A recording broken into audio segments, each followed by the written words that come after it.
Good morning, everybody. I'm Ross Brown, and I'd like to welcome you to this morning's Cyber in Serial webinar for the Southwest Cyber Resilience Centre.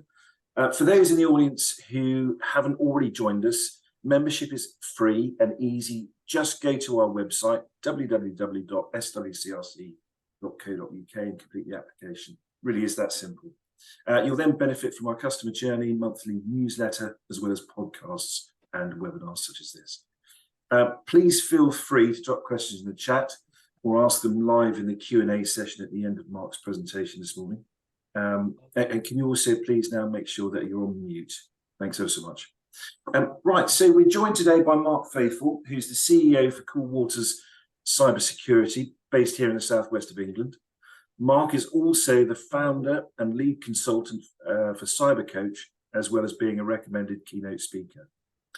Mark is here to tell us all about the Cyber Advisor Scheme operated on behalf of the National NCSC by our good friends at the IASME Consortium. Mark, you're really welcome, and I'm grateful for you giving us your time today. And I hope that introduction was sufficient. Is there anything that I've missed? No, that's great. Thanks, Ross. It's great to be here. Good morning, everyone. Cool. And thanks very much for enlightening us about what a cyber advisor is all about. So I suppose if we go straight into it then, what is the Cyber Advisor Scheme and who is it for, Mark? Okay, well, I guess to answer that question, we need to kind of take a bit of a step back. And because really we start with Cyber Essentials. So for people who are not familiar with the Cyber Essentials Scheme, about a decade ago, the government asked the spooks and the security specialists at the NCSC to come up with a scheme that would allow organizations to implement basic cybersecurity protections. And the idea of the Cyber Essentials Scheme was that it should be robust enough that if you had Cyber Essentials, you could be trusted to bid for public sector contracts. And that's kind of one of the realities today. If you want to work with the local council or national government, you will need at least Cyber Essentials certification to get on the supply list, even if you're things like an office cleaner, and you're not even processing data. And the Cyber Essentials Scheme was designed to be robust enough for that, but also, in theory, simple enough that any organization, regardless of its size, business or charity, would be able to qualify and pass. And that's been the kind of the story of the scheme for the last decade or so. And they've got the statistics now from running the scheme that firms that have got Cyber Essentials in place are about 80% less likely to need to make a claim on their cyber insurance. So it just kind of tells you how effective it is. But one of the things that they noticed was that there was still a section of the economy, businesses and charities, that found getting to grips with Cyber Essentials was beyond what they could do, either because they didn't have any in-house IT skills, they weren't working with an MSP perhaps, or maybe they were working with an MSP, but that MSP skill set was focused on, Windows and break fix and installing laptops, and not cybersecurity and compliance. So how do you kind of close that gap between people who want Cyber Essentials but don't have the skills in-house to make the small changes necessary to gain compliance and to understand how it works? And that was really the genesis of the Cyber Advisor Scheme. So a cyber advisor is someone who can provide cybersecurity advice in plain English. Oh, excuse me, my assistant is joining in. Cybersecurity advice in plain English, particularly aimed at micro, small, maybe up to medium-sized organizations who don't have in-house IT skills that they can call on to help. And that's kind of really the focus of the scheme. Okay, so I absolutely get that, and obviously we're keen explainers of Cyber Essentials here, and we'll be coming up for our third requalification in January for Cyber Essentials. And I do understand that there will be businesses who don't have the capability, so I understand where it sits within the market. So if I'm a micro and SME, how would I find a cyber advisor, and who are they? Okay, so most of the time, a cyber advisor is working for a Cyber Essentials certification body, but they don't have to. but I think it makes a lot of sense to work with someone who can take you on the whole journey, right? And is not going to bail halfway through the meal, if you like. And so the scheme is administered by IASME, just like Cyber Essentials. So in the same way that you would go to the IASME website and look for a certification body to work with one, then you go to the IASME website and you look for a cyber advisor. So you, just on the kind of the menu bar navigation, select find a cyber advisor, and they're kind of listed there. And there must be, I don't know, last time I looked, about 30 or 40 now across the country. As you said at the beginning, I work for Coolwater Cyber, so we're the only cyber advisor in Cornwall, although we operate nationally. And yeah, people can just kind of pick a cyber advisor that works for them and talk to, and a couple of different ones to decide who they want to work with. That's fine. And I suppose actually it's a question that's just occurred to me.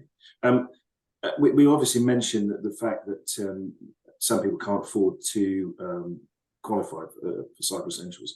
Is it costly to engage the services of a cyber advisor? So there's no prescription around costing for cyber advisors. So it's a bit like kind of Cyber Essentials or the audited cyber assurance from that perspective. So you would probably want to talk to a couple of different firms to understand what their pricing is like. So Cyber Essentials is like a fixed price for the certification based on the size of your organization. The cyber advisor is very much based on the size of the project, how much work are you going to help are you going to need from them, how much time are they going to put into it, and different firms will have different models. Okay. So yeah, just to answer your question, Emma, so it's the IASME website. That's iasme.co.uk. It's the same place where you would go to find out about Cyber Essentials. Thanks, Mark. I was just about to pick that one up myself. And thanks for asking the question, Emma. And as I say, anybody else, any questions as we go along, please pop them in the chat. Or like I say, you've got the opportunity to pick up any live questions towards the end. And thanks, Mark, for putting it in the chat as well. That's great. So how did you qualify then as a cyber advisor, Mark? Yeah, well, it's quite an interesting journey, actually. So there's two sides to the cyber advisor qualification. One, you need to be an expert in the Cyber Essentials standard, and so there's an exam that you have to take, where you have to answer lots of questions to prove that you understand how the standard works and how you would apply it to real world scenarios that you're likely to face in small to medium sized organizations. And then, rather interestingly, you have to then go and do a role play.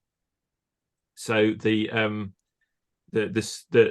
assessment scheme is run by the cyber scheme that kind of run a number of different certifications for different people.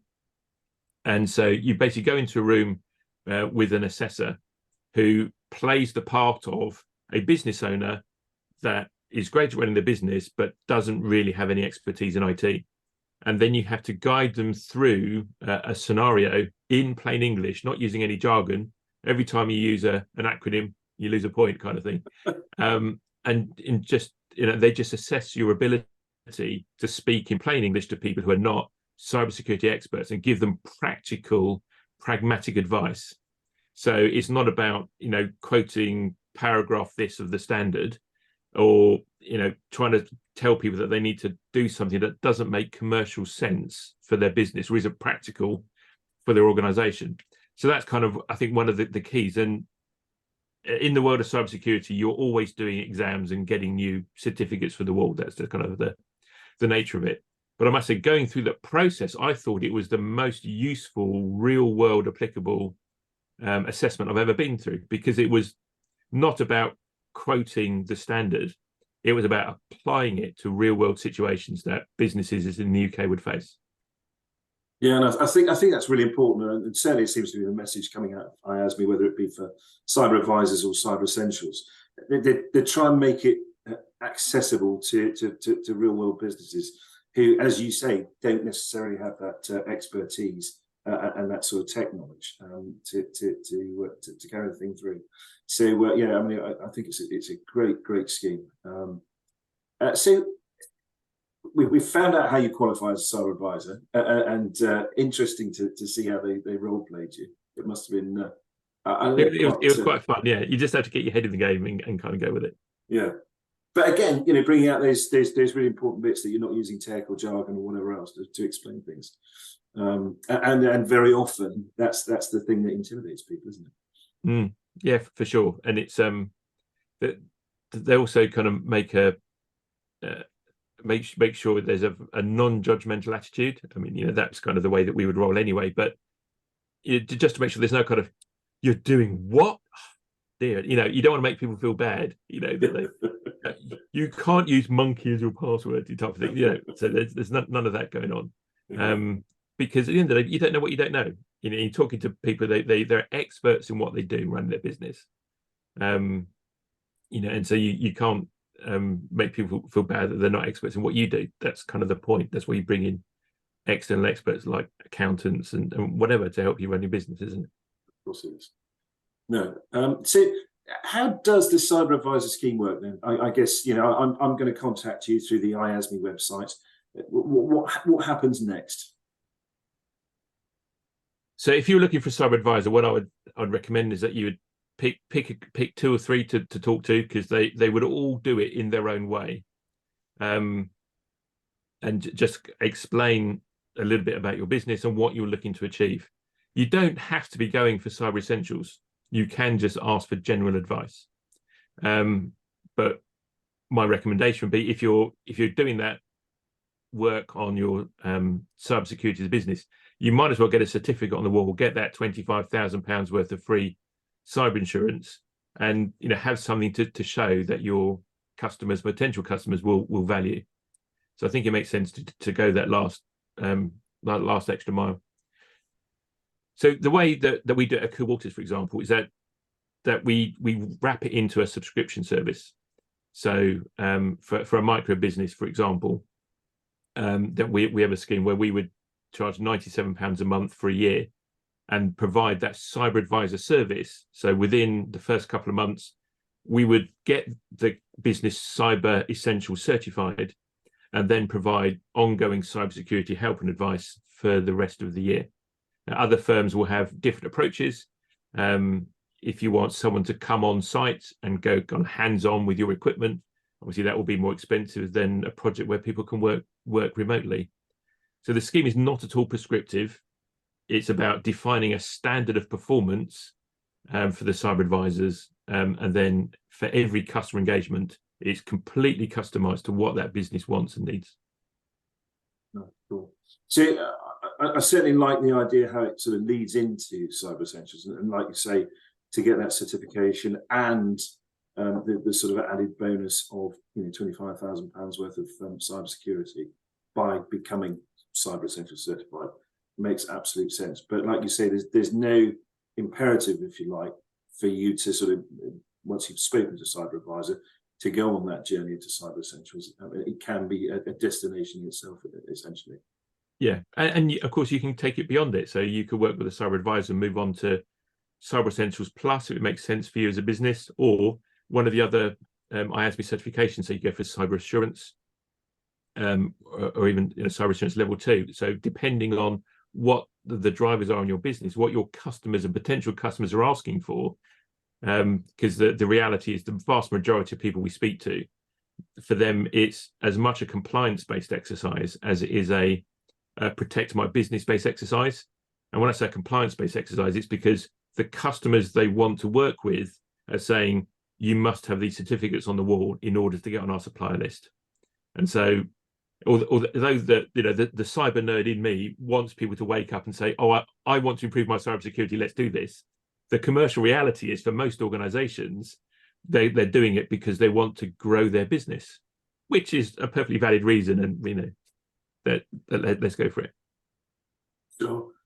Excuse me. Yeah, I know you mentioned at the start of this morning's presentation that there's certain contracts, local government contracts, where you are required to have as a basic level cyber essentials. Do you see that as sort of growing across various industry sectors, that you will need to prove that you take cybersecurity seriously in order to either become involved in a supply chain or potentially for submitting a contract. Yeah, absolutely. So what we're seeing now, for example, is law firms. The Law Society Lexale is now asking for cyber essentials from their members. So we're seeing that as one of the reasons quoted for people when they apply for cyber essentials. Also, the CQA, the regulator for the care industry. Again, we're seeing people like care homes applying for cyber essentials because the CQA has said that they need to have it in place. So I think we're going to see this trickle down effect. It started with commercial organizations saying, if you want to work for us, you must prove that you're cyber secure. The easiest way to do that is to have an independent certification. And now we're seeing it in industry regulators as well, like the Law Society, the Care Commission, and I'm sure others will follow. And of course, just for insurance, many people don't haven't necessarily joined the dots yet, but if you've got cyber essentials in place or any of the higher certifications, you will see your insurance premiums go down for your business. And so, although it probably won't be cost neutral, it will be a saving that you can offset against the cost you've invested in getting cyber essentials. Well, that's really good news, and I must confess I wasn't aware of the Law Society and the Care Association, but it makes absolute sense. I mean, I suppose one, obviously, the Law Society solicitors are carrying lots of personal details, and similarly with the care associations, and plus they tend to be run on a bit of a, dare I say, a bit of a shoestring. So we'll be really well advised to start speaking to one of our cyber advisors to try and sort of upgrade their security, because I know, across the industry, the only thing that people are saying is the thing that will grow is the number of cyber attacks that people are suffering. Yeah, absolutely, and we could also take a lead from the NCSC as well. I mean, they're the people who sit behind Cyber Essentials, and sometimes some of the things Cyber Essentials ask you to do, it's not obvious. Why would I need to do that? But I like to explain to our customers. So, well, the people who sit behind this is the NCSC. They are the cyber guardians of the country. They see all the stuff that is happening at a nation state level, at an organized crime level. So they filter that down into Cyber Essentials to say, look, this is what would have stopped all those things that we've been watching going on. So even though we can't necessarily imagine how Vlad sat in his pants in his mum's basement in Moscow might make use of this thing, the NCSC has seen this stuff going on, and that's why they filter that down into Cyber Essentials, because they know that's what will make it an effective protection. And that's obviously why occasionally we'll see an update or an increase in the information that's required in order to sort of qualify each year. Yeah, absolutely. And in a similar vein, then, if you look at what the NCSC publish in terms of sector-specific advice, that again, we can, I think, assume that that's because they've seen those sectors of the industry being targeted. So we mentioned law firms have been briefed recently by the NCSC, and also the construction industry is another one that's getting a bit of coverage in the NCSC blogs and publications. So again, we can assume that's a reaction to the fact that industry is being targeted. Mark, I know obviously we were chatting before we actually started recording this morning, and you only recently qualified because it's a brand new scheme as a cyber advisor. Are you happy to share some case studies, suitably redacted, of course, to protect those involved? But is there anything you can share with us or with the audience of the advice and the guidance you've been able to give people as a cyber advisor in what is a relatively short period of time? Yeah, it's been a busy old couple of weeks, actually. We've had several new clients start, most of them pretty small, and for a lot of them it's a very similar story. So the smaller firms tend not to have policies written down. They have ways that they work, so they're kind of consistent behaviors, but they don't have written policies, which means in an emergency, or if you're suddenly growing as a business, it's easy to forget stuff if you haven't got it written down. As the old saying goes, when opportunities are like crisis, when they arrive, it's too late to prepare, right? And so having that, whether we're talking about how to add a new member of the team securely, or manage someone leaving the business, so you don't forget to cancel their passwords and block their access, all that kind of stuff. So that's kind of a fairly consistent theme. And because we've been working a lot with these smaller firms, there's an awful lot of people using Microsoft 365, which is a great service, especially if you go for the business premium edition, which is only £1 or £2 a month more, but it gives you all of the security features that were previously only available to the most expensive, largest Microsoft customers. But most of it's turned off by default. And so, we spend an afternoon just going through and turning on all this wonderful cybersecurity protection that people have got, but don't know about. And because it comes out of the box, it's all disabled. So, that really helps boost the protection of the business with what they've already bought and paid for. So it's not necessarily an expensive journey, having to buy lots of new stuff. It's just making sure that the investments the business has already made are being used properly. Yeah, that's quite concerning, isn't it? That people have got the tools that they can defend themselves with, but they're just not using them. And obviously that really shows the benefit of speaking to you as a cyber advisor who can give them that guidance and get things set up that, as you say, they're already paying for. It seems almost a no-brainer, doesn't it? Yeah. We've got a question in the chat from Emma, and she's asked, would the monthly cost, and I'm assuming that's the monthly cost you're referring to a few minutes ago, would it include help if you were subject to some form of attack? Good question, Emma. So the answer to that is yes and no. It depends on what we're talking about. If it's one of the kind of typical trivial type things where someone's password gets compromised, or there's like a phishing email and you just need to reset some passwords and stuff, then yeah, that would be covered. If it's something more serious, then no, there would be an extra cost associated with fixing that. However, that's the point of Cyber Essentials. You have that £25,000 worth of cover that's available. So actually what you want is a different separate invoice to pay for covering the cost of the cyber insurance, the cyber attack cleanup, that you can then present to the insurance company and they'll pay you to get that covered. So that makes sense. So for the expensive remediations for something serious isn't covered, because it means we can keep the monthly fee low and affordable. But that's what the Cyber Essentials £25,000 worth of cover is all about, to cover those extra costs in the event of something serious happening. Which makes absolute sense, and Emma's given us a thumbs up, so I think she's happy with that answer. So thanks, Mark. Is there anything else that you've sort of encountered over these few months that you've been a cyber advisor that you'd be able to share with us, Mark?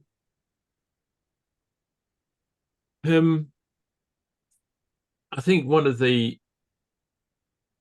kind of the general themes is that business owners are becoming more and more aware of the risks that they face, and are wanting to get their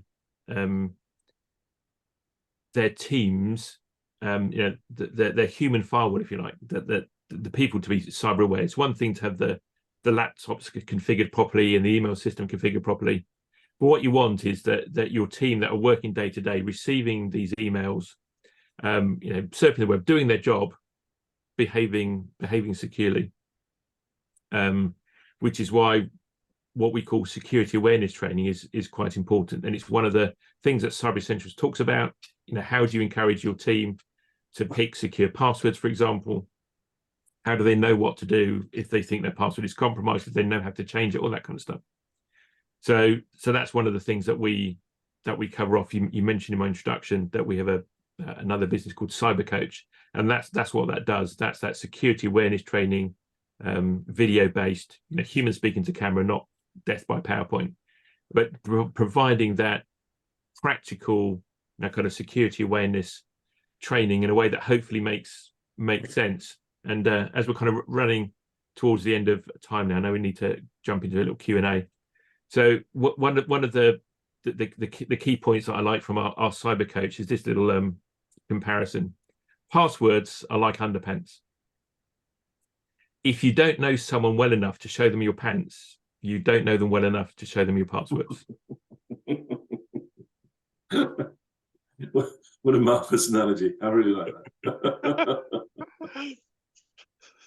As you say, Mark, we're sort of coming to the end. I did promise that we'd have a 5 minutes or so Q&A. I don't know if anybody has got any questions. They're happy to ask live or put them in the chat, and we can ask Mark.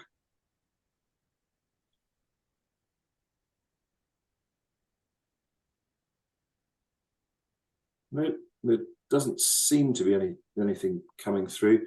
So just before we close then, Mark, any sort of final thoughts for those people watching the webinar? So I think it's that. Sorry, can I stop you? Can I stop you? Just had a question come through from Mark. What are the most common pitfalls for small businesses? The most common pitfalls for small businesses. So actually, I'd say that the things that Cyber Essentials covers, a third of small businesses in the UK in the last year reported a cyber breach. That's the ones who reported it to the NCSC. And the things that Cyber Essentials covers are the things that lead in most of the time to those breaches. So it's things like making sure all your updates are applied to not just your laptops and your computers and your phones, but also anything else that's plugged into your network, especially the firewall that keeps you safe from what's going on the internet. It's about making sure that everyone uses a proper password and they don't share them. Making sure you've got antivirus installed and that it's kept up to date. And that for anything that you access over the internet, what you call like a cloud service, so that's Microsoft 365 or Zero, anything like that, have that multi-factor authentication turned on. So you have to use your phone as well as your password to log in, because Vlad might guess or steal your password, but unless he's got your phone as well, he then can't get into your systems. That's great. We've got another question coming from Alan. Do you work directly to end customers, or do you have services geared up to work alongside / with MSPs? Yes, we do both. So we work alongside MSPs. Either they recommend us, or we'll go in white label and just kind of work as part of their team under their logo. And we work directly with end customers as well, just in partnership with their MSP that's already on site. Great, thanks. And the thumbs up from Mark, or the other Mark, so good stuff. As I say, I know we're really coming sort of towards the end, so any sort of final thoughts, Mark, before we close? So I would say that all Santa wants for Christmas is for people to join the Southwest Cyber Resiliency Centre and get Cyber Essentials certified. Fantastic. I certainly wouldn't argue with either of those two premises. Okay, so that's the end of the webinar. We'll be publishing the webinar on our YouTube channel for any of your colleagues who you think may be interested in this morning's webinar, and we'll also send you a link to the webinar, because obviously we've been recording. And it leaves me to say is a huge thank you to Mark for all your guidance and advice this morning, and it just remains to say, please stay safe online, and speak to you all soon. Bye-bye. Thanks very much. Bye, everyone.